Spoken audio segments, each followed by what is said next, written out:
Hello students, मैं रमेश त्याग स्वागत करता हूं आपका इस वीडियो में। हम पढ़ रहे थे प्रश्नावली समांतर श्रेणी यानी 5.3 के। अब से पहले हमने 14 प्रश्न कर लिए थे। जिसे विद्यार्थी को पहले के प्रश्न देखने हों, लिंक डिस्क्रिप्शन बॉक्स में मिल जाएगा। आप चैनल पे जाके वहाँ से देख सकते हो पूरे के पूरे वीडियो। आपको 5.1, 5.2, 5.3 पूरी की पूरी हल करवाई हुई है। आज हम करेंगे प्रश्न 15 से स्टार्ट। उससे आगे जो भी प्रश्न है उन सबको हल करेंगे। तो करते हैं स्टार्ट प्रश्न नंबर 15 से। प्रश्न में कहा गया है कि निर्माण कार्य से संबंधित किसी ठेके में एक निश्चित तिथि के बाद कार्य को विलंब से पूरा करने के लिए जुर्माना लगाने का प्रावधान इस प्रकार है। यानी कोई ठेकेदार एक काम को करता है, उसको पूरा करने का एक निश्चित समय उसको दिया जाता है, और अगर वो उस समय से लेट करता है तो उसको जुर्माना लगाया जाता है। और जुर्माने का सिस्टम है वो कैसा है कि पहले दिन का जो जुर्माना है वो 200 रुपये है। अगर वो एक दिन लेट करता है तो उसको 200 रुपये जुर्माना लगेगा, और अगर वो 2 दिन लेट करता है तो उसको जुर्माना 200 तो पहले दिन के हो गए, और दूसरे दिन के 250, तीसरे दिन के 300, इसी प्रकार चलता जाता है। तो अर्थात प्रत्येक उत्तरोत्तर दिन का जुर्माना अपने से ठीक पहले दिन के जुर्माने से 50 रुपये अधिक है।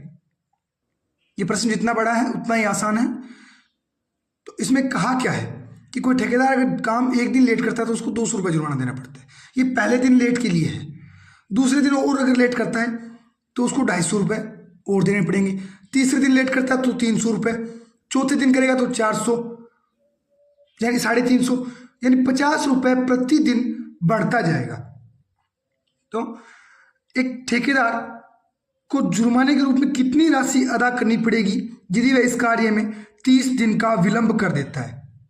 उसको कितने पैसे कटवाने पड़ेंगे जो उसकी सैलरी बनती है उसमें से, यदि वो 30 दिन का विलंब कर देता है? तो अपने पास जो दिया गया है उससे देखते हैं। इसमें कहा है हमसे निर्माण कार्य में ठेकेदार, प्रश्न नंबर 15, पहले दिन लेट करता है, ठेकेदार को एक दिन का जुर्माना, ठेकेदार को प्रथम दिन जुर्माना कितना लगता है? प्रथम दिन 200, और दूसरे दिन कितना लगता है? दूसरे दिन जुर्माना कितना लगता है? 250। यानी इस प्रकार ये चलता जाएगा। तो अपने पास एक एपी प्राप्त होती है, वो क्या बनती है? पहले दिन का 200, दूसरे दिन 250, तीसरे दिन 300, चौथे दिन 350। इस प्रकार ये चलता जाएगा। और इसने 30 दिन तक बोला है, यानी 30वां पद। अब हमें पूछा गया है कि 30 दिनों का कितना होगा टोटल, यानी अपने को ज्ञात क्या करना है? S30 ज्ञात करना है। क्या ज्ञात करना है? S30 ज्ञात करना है। अपने पास है क्या क्या? प्रथम पद यानी A का मान कितना है? 200। D बराबर 250 माइनस 200, 250 माइनस 200, यानी D बराबर कितना है अपने पास? 50। टोटल मान अपने पास है, D भी है। N का मान कितना है? N बराबर अपने पास है 30। कितना है? 30 है। हमें 30 पदों का योग ज्ञात करना है, तो सूत्र लगा देते हैं। SN बराबर होता है N/2 2A प्लस N-1 गुणा D। सूत्र में मान रख देते हैं। S30 ज्ञात करना है, N की जगह 30 रखो। 30/2, 2 गुणा A का मान कितना है? 200 प्लस N का मान 30 माइनस 1 गुणा D का मान 50। इसको हल कर लेते हैं, स्टेप बाय स्टेप चलते जाएंगे, आंसर आ जाएगा। 30/2 यानी 15, 2 गुणा 200 400, प्लस 30 में से गया 29, 29 गुणा 50, गुणा कर लेते हैं। ये बन जाएगा 29 को 50 से गुणा करेंगे तो 30 पंजे 150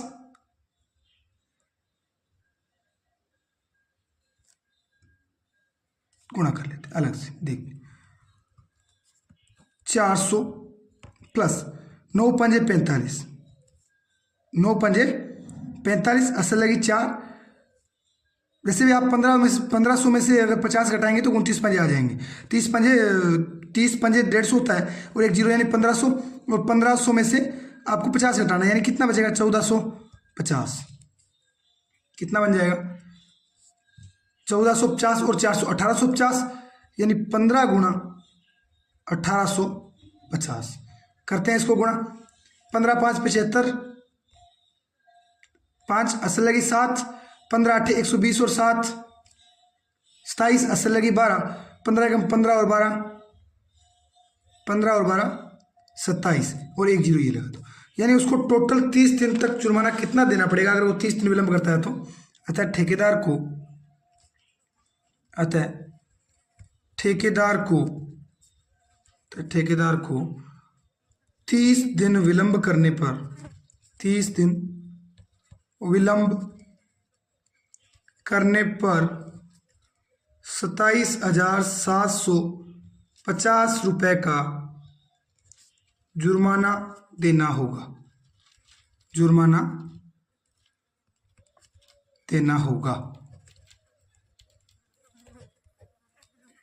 प्रश्न नंबर 15 कंप्लीट। अब देखते हैं हमने प्रश्न संख्या 16। प्रश्न संख्या 16 में क्या कहा गया है इसके बारे में अपने आगे जो प्रश्न आ रहे हैं वो प्रश्न बड़े हैं लेकिन आंसर उनके बिल्कुल आसान है, एकदम इजी क्वेश्चन है। सबसे आसान प्रश्न है 15 से आगे वाले। तो प्रश्न संख्या 16 में कहा गया किसी स्कूल के विद्यार्थियों को उनके समग्र शैक्षिक प्रदर्शन के लिए 7 नगद पुरस्कार देने के लिए 700 रुपये की राशि रखी गई है। यानी 7 पुरस्कार देने, उसके लिए टोटल राशि कितनी है 700 रुपये है। यदि प्रत्येक पुरस्कार अपने से ठीक पहले पुरस्कार से 20 रुपये कम है, यानी जो भी फर्स्ट पोजीशन को प्राइज मिल रहा है उससे सेकंड पोजीशन को जो प्राइज मिलेगा वो 20 रुपये कम है, तो प्रत्येक पुरस्कार का मान ज्ञात कीजिए। तो अपने मान लेते हैं कि जो फर्स्ट पे आ रहा है उसको प्राइज में ए कोई भी राशि मिल रही है, वो ए राशि मिल रही है। क्या मिल रही है? माना प्रथम प्राइज क्या हो जाएगा? प्रथम पुरस्कार ए है। तो प्रश्नानुसार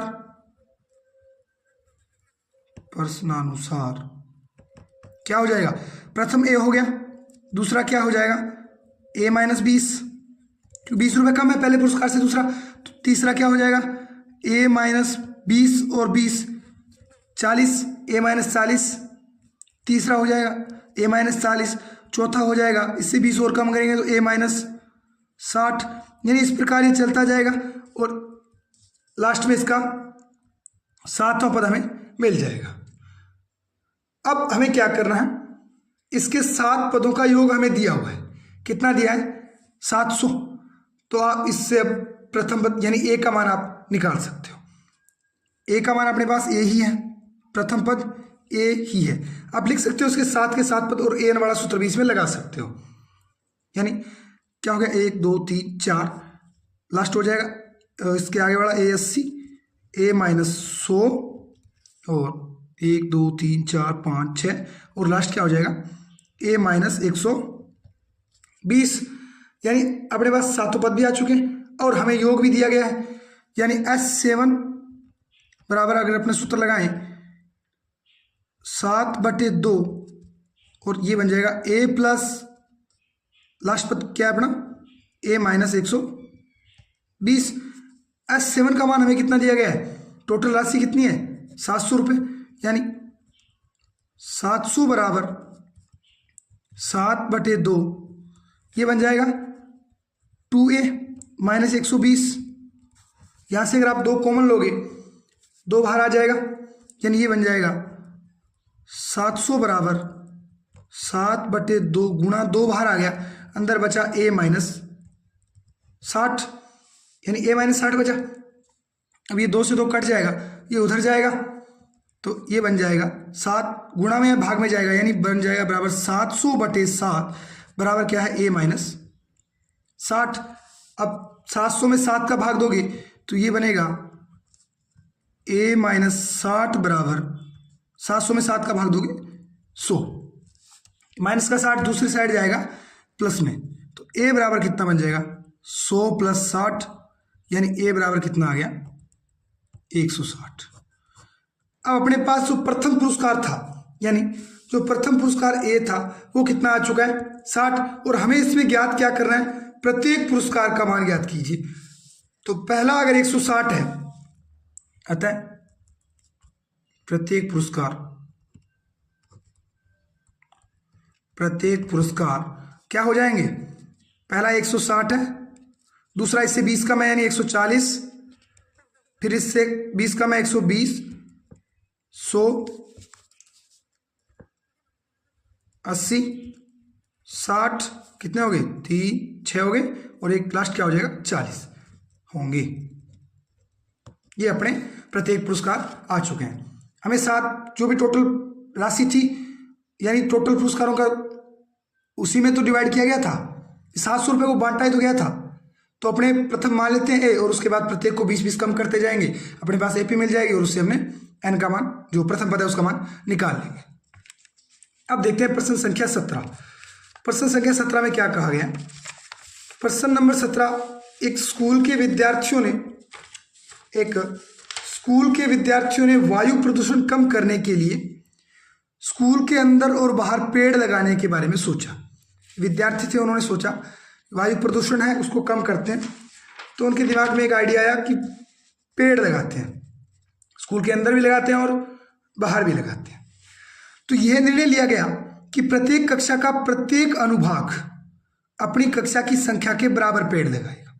कैसे, अगर पहली कक्षा है तो वो 1 पेड़ लगाएगी, कक्षा नंबर 1 यानी पेड़ 1 लगाएगी, कक्षा नंबर 2 दूसरी कक्षा यानी 2 पेड़ लगाएगी, तीसरी यानी 3 लगाएगी, चौथी यानी 4, पांचवी 5, छठी 6, और प्रत्येक अनुभाग जिस कक्षा में यानी विद्यार्थी 100 प्लस हो गए या 200 प्लस हो गए, तो उस कक्षा को कैसे एडजस्ट करेंगे, एक रूम में तो वो आएंगे नहीं, यानी उनको पार्ट्स में बांट देंगे, भाग ए, भाग बी, भाग सी में।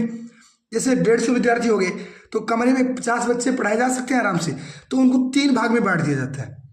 जैसे कक्षा प्रथम का अनुभाग ए, कक्षा प्रथम का अनुभाग बी, और प्रथम कक्षा का भाग सी, यानी इस प्रकार उनको बांट दिया जाता है। 4, 5 कितने भी भाग में बांटा जा सकता है। आगे देखते हैं प्रश्न में क्या कहा गया, प्रत्येक कक्षा का प्रत्येक अनुभाग अपनी कक्षा की संख्या के बराबर पेड़ लगाएगा, यानी पहले में तो 1 लगाएगा और 12वीं में तो 12 लगाएगा। उदाहरणार्थ इसमें बताया भी गया, कक्षा 1 का अनुभाग 1 यानी जो भी उसका पार्ट 1 है वो 1 पेड़ लगाएगा, कक्षा 2 का अनुभाग 2 लगाएगा, और कक्षा 3 का एक अनुभाग 3 पेड़ लगाएगा, इत्यादि। और ऐसा कक्षा 12 तक के लिए चलता है, यानी जितनी कक्षाएं हैं उस विद्यालय में सब कक्षाओं के लिए चलता है।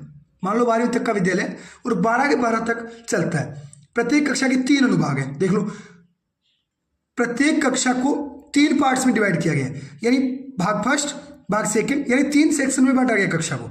प्रत्येक कक्षा के 3 अनुभाग है, यानी पार्ट ए, पार्ट बी और पार्ट सी, और प्रत्येक अनुभाग 1 पेड़ लगा रहा है। तो पहली कक्षा के कितने पेड़ हो जाएंगे 3, इसी प्रकार दूसरी के 3, तीसरी के 3, चौथी के 3, यानी प्रत्येक कक्षा के 3 अनुभाग है, यानी प्रत्येक से तीनों के विद्यार्थियों को, जैसे 2 के पहले भाग के भी 2 लगाएंगे, दूसरे भाग के भी 2 लगाएंगे और तीसरे भाग के भी 2 लगाएंगे। तो इस स्कूल के विद्यार्थियों द्वारा लगाए गए कुल पेड़ों की संख्या कितनी होगी। चलो करते हैं इसको, देखते हैं कैसे करेंगे। जैसे हमें प्रश्न में कहा गया है नंबर 17, कोई विद्यालय है, उसमें स्कूल के विद्यार्थियों ने माना पहली कक्षा के विद्यार्थी, मानना क्या है भाई जाइए, माना पहली कक्षा के विद्यार्थी, पहली कक्षा के विद्यार्थी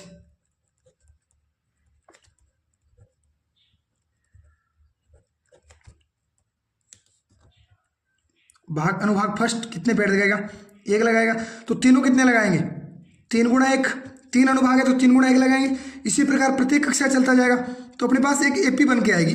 वो क्या आएगी, 3 तो बाहर आ जाएगा क्योंकि सभी कक्षाओं के अनुभाग कितने हैं 3, और अंदर एक एपी बन जाएगी। पहली कक्षा के 1 लगाएंगे, दूसरी के 2, तीसरी वाले 3, चौथी वाले 4, और ऐसे चलते चलते कक्षा 12 तक लगाते जाएंगे। प्रत्येक के अनुभाग 3 है, प्रत्येक के अनुभाग 3 है। आप इसको ऐसे भी लिख सकते हो, जैसे प्रथम कक्षा के कितने हो जाएंगे, 3 अनुभाग है और 1 अनुभाग 1 लगाता है, यानी 3 अनुभाग 3 लगाएंगे। दूसरे के 3 अनुभाग है और प्रत्येक अनुभाग द्वारा 2 पेड़ लगाया जाता है, तो 3 गुणा 2। तीसरी के 3 गुणा 3, चौथी के 3 गुणा 4, पांचवी के 3 गुणा 5, छठी के 3 गुणा 6, इसी प्रकार लास्ट कितना आ जाएगा 3 गुणा 12। तो ये किया क्या है मैंने, इसमें 3 को बाहर कॉमन ले लिया, प्रत्येक जगह 3 है तो 3 को बाहर कॉमन ले लिया, अंदर एक एपी बच जाएगी 1 2 3, ये भी एपी बनेगी, लेकिन अपने पास आसान एपी बन रही है, वो क्या बन रही है 1 2 3 4, ऐसे 12 तक चलती जाएगी। अब अपने को करना क्या है, कुल कितने पेड़ लगाए ये संख्या ज्ञात करनी है, टोटल पेड़ कितने हैं। तो आपको इस एपी के लिए सूत्र लगा दो एसएन का। इस एपी में अगर बात करें तो प्रथम पद कितना है 1, यानी ए बराबर 1, डी बराबर आप 2 में से 1 घटा लो, डी बराबर कितना आ रहा है 1 आ रहा है, और एन का मान कितना है, एन का मान 12 है, और 12वां पद भी कितना है, यानी ए 12 बराबर भी कितना है 12 है। अब आप एस एन बड़ा सूत्र लगा सकते हो, ये बन रहा है एस एन बराबर, ये 3 बाहर है, इसको बाहर ही रख लो, आगे वाले में सूत्र लगा दो, एन यानी 12/2, 12/2 प्रथम पद प्लस अंतिम पद वाला लगा लेते हैं, क्योंकि अपने पास प्रथम पद भी है और अंतिम पद भी है, तो 1 + 12 यानी a + an, हल कर लेते हैं इसको, 3 गुणा 12 में 2 का भाग दोगे 6, गुणा 12 और 1 13, अब गुणा कर लो इसको, 13 × 78 गुणा 3, 3 गुणा 13 × 78, इसको गुणा कर लो, 8 × 24, 4 असल लगी 2, 7 × 21 और 2 23, तो कुल पेड़ कितने लगाए जाएंगे 234। अतः विद्यार्थियों द्वारा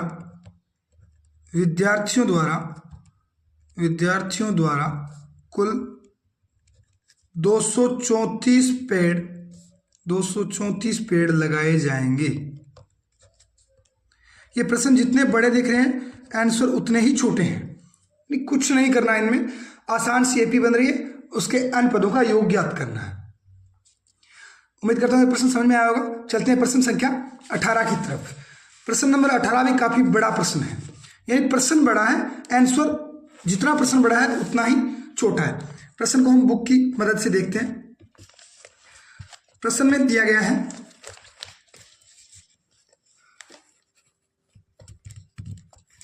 केंद्र ए से प्रारंभ करते हुए, ये चित्र दिया गया आपको, इसमें देख सकते हो आप केंद्र ए, ये कोई केंद्र ए है, इससे प्रारंभ करते हुए बारी बारी से ए और बी केंद्रों को लेते हुए त्रिज्याओं 0.5 सेंटीमीटर, 1 सेंटीमीटर, 1.5 सेंटीमीटर, 2 सेंटीमीटर वाले उत्तरोत्तर अर्धवृत्तों को खींचकर एक सर्पिल बनाया गया है, जैसा कि आप आकृति 5.4 में दर्शाया गया है। 13 क्रमागत अर्धवृत्तों से बने इस सर्पिल की कुल लंबाई क्या है, जबकि आपको पाई बराबर कितना लेना है 22/7 लेना है, और संकेत दिया गया आपको क्रमशः केंद्रों ए बी वाले अर्धवृत्तों की लंबाइयां L1, L2, L3, L4 है। यानी आपको करना क्या है इसमें, देखो एक ये अर्धवृत्त बन रहा है, इससे ये केंद्र ए लेके अर्धवृत्त बन रहा है, और एक इधर देखो इस केंद्र बी को लेके एक अर्धवृत्त ये बन रहा है, और सी से वापस केंद्र ए से एक ये अर्धवृत्त बन रहा है, और फिर वापस बी से अर्धवृत्त बन रहा है। ऐसे आपको 13 अर्धवृत्त बनाने, और टोटल ये लंबाई, टोटल ये कितना लंबा हो जाएगा सर्पिल, यानी एक तार को अगर आप इस तरीके से मोड़ते जाओ तो ये तार कितना लंबा होगा। एक तार को आप अगर ऐसे मोड़ते जाओ, पहले यहाँ पे इतना मोड़ा, उसके बाद इतना मोड़ा, यानी ऐसे मोड़ते जाओगे तो ये कितना बन जाएगा। देखते हैं इसको हल करते हैं अपने, कैसे करेंगे। जैसे मैं आपको बोलूँ एक सर्पिल बनाना है आपको, और उसके 13 सर्पिल बनाने हैं। प्रश्न नंबर 18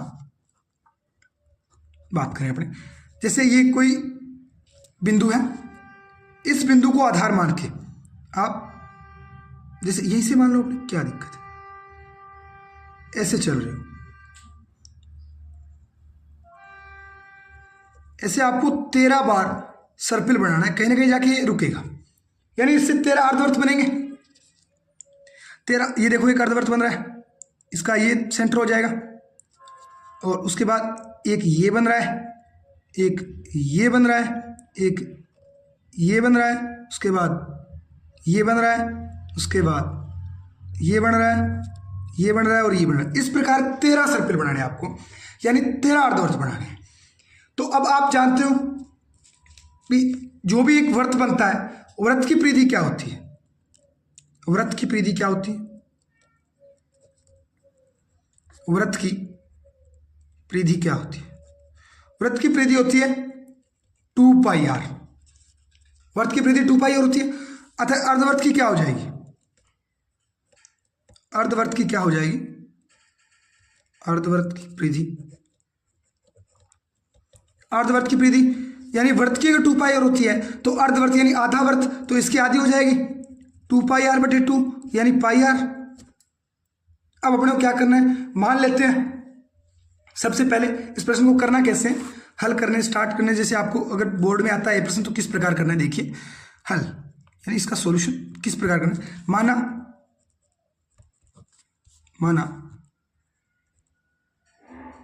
अर्धवर्तों की त्रिज्या क्रमशः, अर्धवर्तों की त्रिज्या क्रमशः R1, R2, R3 इस प्रकार कहाँ तक हो जाएगी, यानी 13 अर्धवर्त है तो 13 R13 है, आपने मान ली कितनी है R13। अब परिधि अपने इसकी लंबाई टोटल याद करनी, कैसे याद करेंगे, टोटल ये कितना कितना है, परिधि होती क्या है, यानी उसकी जो लंबाई है वो कितनी है, उसकी विमा है वो कितनी है, यानी ये जोड़ देंगे इसमें, ये जोड़ देंगे इसमें, ये जोड़ देंगे तो सब आते जाएंगे ना। यानी अगर 13 के 13 जो भी अर्धवर्त है इन सबकी अगर परिधियों को जोड़ लेंगे तो अपने पास क्या बन जाएगा, टोटल इसकी लंबाई आ जाएगी। अतः परिधि का योग क्या हो जाएगा, पाई R1 plus pi R2 plus pi R3 plus pi R4, इस प्रकार ये पाई R13 तक चलेगा। टोटल परिधियों का अगर अपने योग कर लेंगे तो इसकी लंबाई आ जाएगी अपने पास। अब सब में पाई है तो पाई को बाहर कॉमन ले लो, यानी ये क्या बन जाएगा पाई, अंदर क्या बचेगा R1 plus R2 plus R3 plus R4, और इस प्रकार ये कहाँ तक जाएगा R13 तक जाएगा। अब आप इसमें से क्या कर सकते हो, प्रश्न में हमें दिया गया है त्रिज्याएं कितनी हैं, प्रथम की त्रिज्या हमें दी गई है, प्रथम की त्रिज्या है यानी R1 का मान कितना दिया हमें 0.5, R2 का मान हमें दिया गया है 1.0, R3 का मान दिया है हमें 1.5। आप देख सकते हो प्रश्न में त्रिज्याएं दी गई हैं 0.5, 1, 1.5, 2, 0, इसी प्रकार ये चलती जा रही है, यानी त्रिज्याएं क्या हो जाएगी अपने पास, R3 का मान कितना है 2.0, इस प्रकार ये चल रही है। अब ये मान हम इसमें अगर रखेंगे तो अपने पास एक AP बन जाएगी, वो बनेगी पाई, और अंदर ये मान रखते जाओ 0.5 प्लस 1.0 प्लस 1. माफ़ी चाहूँगा यहाँ पे 1.5 था, 1.5 प्लस 2.0, इस प्रकार ये N13 तक चलेगी, यानी 13वें पद तक ये चलेगी। अब आप अगर ध्यान से देखोगे तो ये आपको एक AP मिल चुकी है। अब इसमें क्या हो जाएगा, AP में A बराबर कितना है 0.5, D बराबर कितना है, एक में से 0.5 जाएगा तो क्या बनेगा 0.5, और N बराबर हमें कितना दिया गया है, कितने सर्पिल थे 13।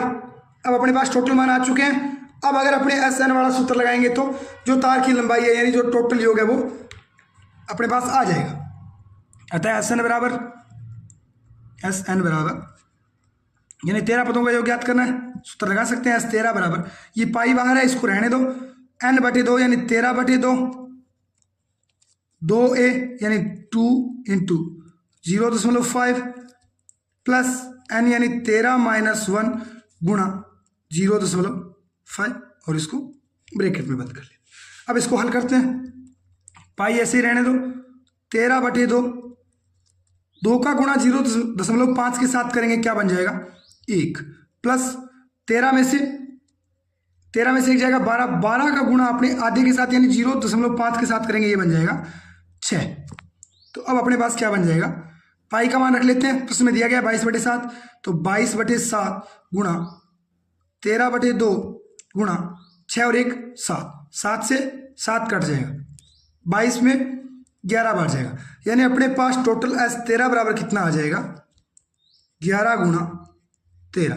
तो 11 गुणा 13 कितना होता है, S13 बराबर आ जाएगा अपने पास 130 और 13 143। तो टोटल तार की लंबाई कितनी आ जाएगी, अतः सर्पिल की लंबाई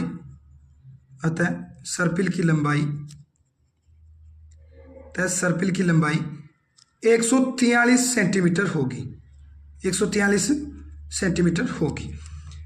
देखते हैं अपने प्रश्न संख्या 19 को। प्रश्न नंबर 19 में क्या दिया गया है, किताब की मदद से पहले अपने प्रश्न को पढ़ते हैं ध्यान से, उसके बाद आगे हल करेंगे। प्रश्न में हमें दिया गया है 200 लट्ठों की ढेरी, यानी इस प्रकार की ये लठ है, किसी प्रकार की लकड़ी के 200 लट्ठों को ढेरी के रूप में इस प्रकार रखा जाता है कि सबसे नीचे वाली पंक्ति में 20 लट्ठे हैं, यानी इस पंक्ति में कितने हैं 20 है, उससे अगली पंक्ति में 19 लट्ठे हैं, यानी ये जो दूसरी पंक्ति है इसमें कितने 19 है, और उससे अगली पंक्ति में 18 लट्ठे हैं, यानी इसमें कितने 18 लट्ठे हैं इत्यादि, यानी इस प्रकार दिए गए हैं आपको, ऊपर चलता जाएगा। आकृति 5.5 में देख लिया ये 200 लट्ठे कितनी पंक्तियों में रखे गए हैं तथा सबसे ऊपरी पंक्ति में कितने लट्ठे हैं। अब आपको करना क्या है, इसमें टोटल लट्ठों की संख्या आपको पता है, यानी SN का मान आपको पता है कितने हैं 200 है। प्रथम पद आपको दिया हुआ है 20, आप इसमें AP बना सकते हो। प्रथम ढेरी में लट्ठों की संख्या, प्रश्न नंबर 19, प्रथम ढेरी में लट्ठों की संख्या, प्रथम ढेरी में लट्ठों की संख्या कितनी दी गई है 20। दूसरी ढेरी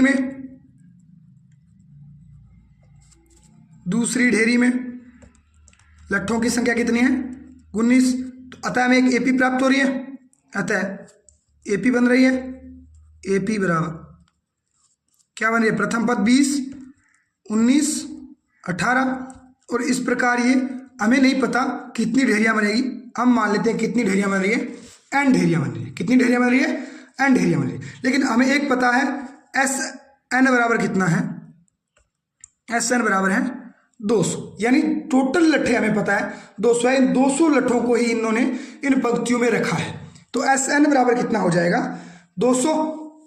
अब हम जानते हैं इस AP से प्रथम पद यानी A बराबर कितना बन रहा है 20, और D बराबर कितना बन रहा है -1, यानी 19 में से 20 जाएंगे -1 बचेगा।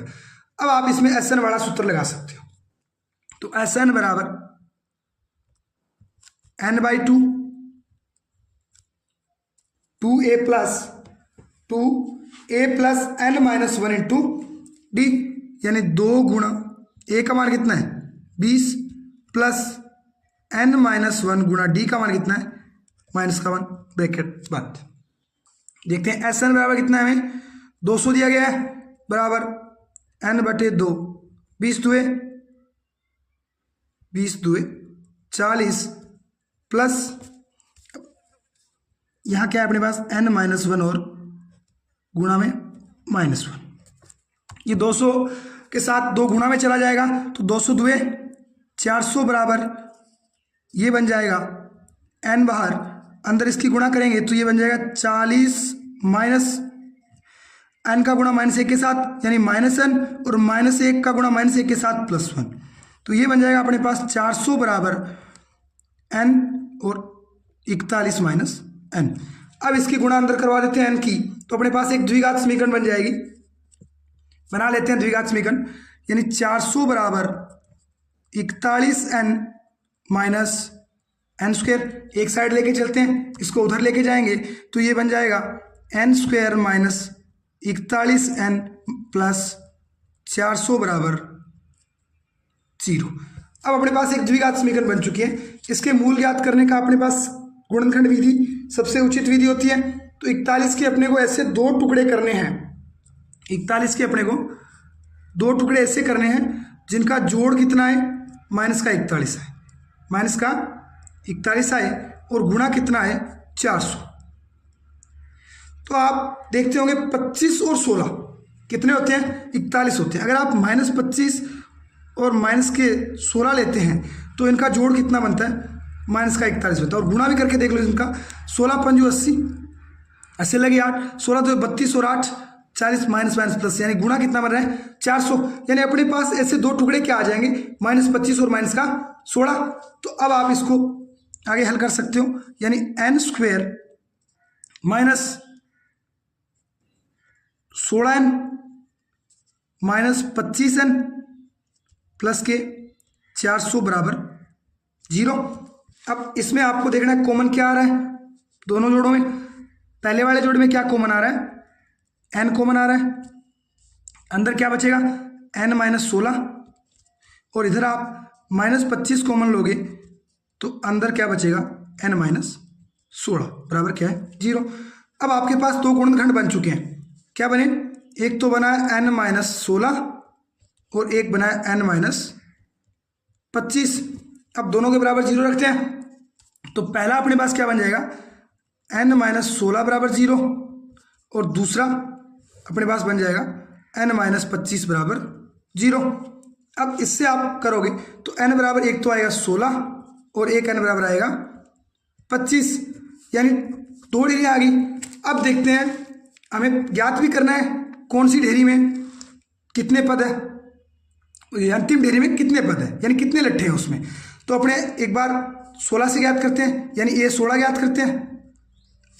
अपने पास a का मान कितना था, a का मान था 20 प्लस 16 - 1 यानी 15 गुना d का मान कितना था अपने पास -1, यानी बन रहा है अपने पास a 16, यानी अंतिम ढेरी का मान बन रहा है अपने पास 20, 15 का -1 के साथ गुणा करेंगे, ये बन जाएगा माइनस का 15।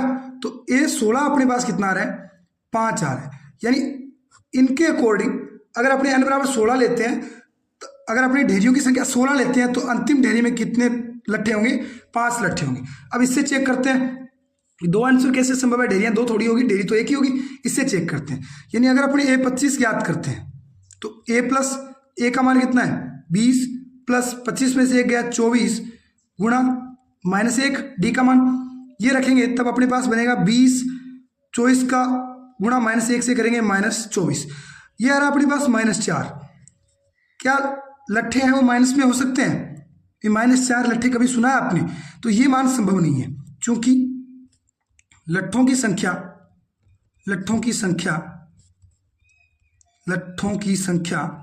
ऋणात्मक नहीं हो सकती, ऋणात्मक नहीं हो सकती। अतः n बराबर 16 होगा, यानी टोटल 16 ढेरियां होगी और अंतिम ढेरी में कितने होंगे लट्ठे, 5 लट्ठे होंगे। चलते हैं प्रश्न संख्या 20 की तरफ। प्रश्न नंबर 20 में क्या कहा गया, आज अपने 5.3 पूरी कर लेंगे और उसके बाद नेक्स्ट त्रिकोणमिति प्रश्नावली स्टार्ट करेंगे, जो सबसे बच्चों के लिए ऐसा मानना होता है कि सबसे मुश्किल प्रश्नावली है, लेकिन सबसे आसान प्रश्नावली त्रिकोणमिति ही होती है। अपने एकदम बेसिक से लेके पढ़ेंगे, तो जुड़े रहना आप, यूट्यूब से प्रत्येक प्रश्नावली करवाई जाएगी बिल्कुल एकदम इजी स्टेप्स के साथ। 20वें प्रश्न में कहा गया है, एक आलू दौड़ में, यानी कोई आलूओं की दौड़ होती है, प्रारंभिक स्थान पर एक बाल्टी रखी हुई है जो पहले आलू से 5 किलोमीटर की दूरी पे है। अगर आप इस चित्र में देखोगे,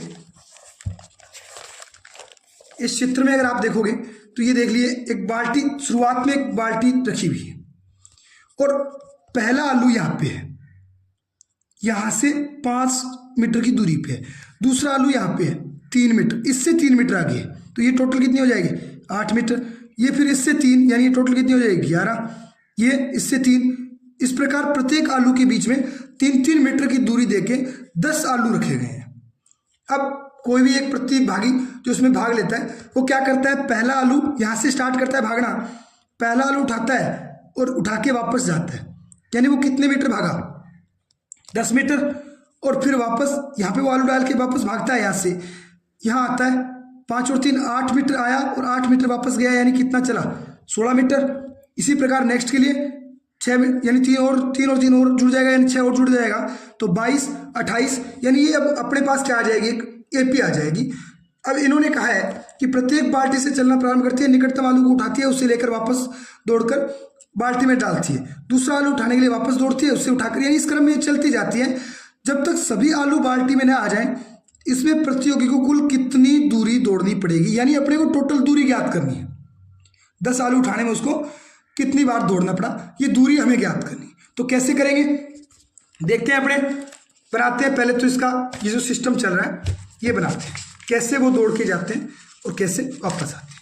जैसे मान लेते हैं अपने पास ये एक बाल्टी, पहला आलू रखा हुआ है 5 मीटर की दूरी, दूसरा आलू इससे 3 मीटर की दूरी पे है, तीसरा इससे 3, इस प्रकार आगे से चलता जा रहा है। और उसने आलू कितने रखे, टोटल 10 आलू रखे। अब जो बंदा आलू डालने जाएगा वो बाल्टी से यहाँ पे खड़ा था, यहाँ से भागेगा, 5 मीटर आया, आलू उठाया, वापस जाके बाल्टी में डाल के आएगा। कितने मीटर दौड़ दिया, 5 इधर और 5 इधर, कितना दौड़ा, 10।